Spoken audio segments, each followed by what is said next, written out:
Buenas, nosotros en el día de hoy vamos a ver cómo se realiza una tabla de frecuencias con intervalos.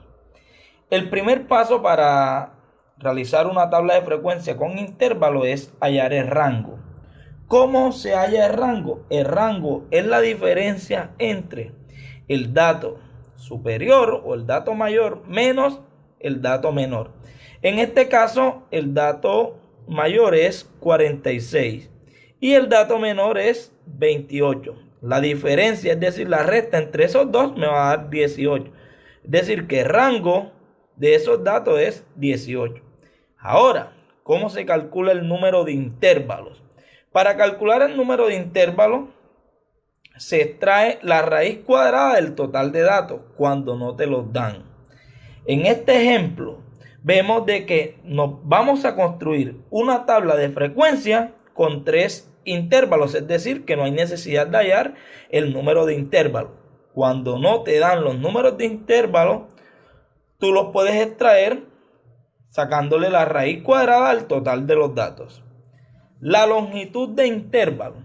Para hallar la longitud de intervalo se hace el cociente, es decir, la división entre el rango y el número de intervalos.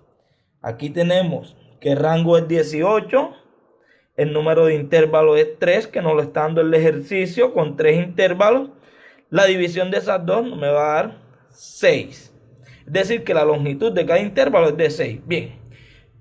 Ahora, para construir una tabla de frecuencia, vamos a iniciar con el dato más pequeño, que en este caso es 28. Y le vamos a ir sumando la longitud de cada intervalo, que en este caso es 6. Entonces yo inicio 28, le sumo 6, llegaría hasta 34. Luego el siguiente intervalo sería, inicio con 34, le sumo 6, hasta llegar a 40.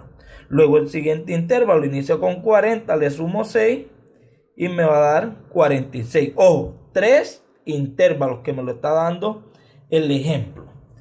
Ahora voy a buscar cuántos datos hay entre 28 y 34, pero no voy a contar el 34. Yo digo, tenemos el 30, tenemos el 28,5, el 28, el 33 y el 28,75. Es decir, que en total hay 6 datos entre 28 y 34. El siguiente intervalo iría de 34 a 40. Vamos a ver cuántos datos hay. Tenemos el 35, 38,5, 35 y 35,25. Es decir, que tenemos 4 datos.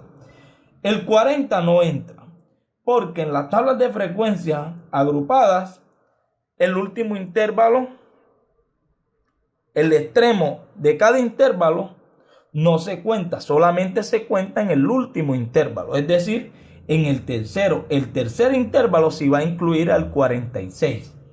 Entonces yo voy a mirar cuántos datos hay. Entonces tenemos 40, 46, 43,75, 40, 42,5, 41, 45, 43, 41 y 42.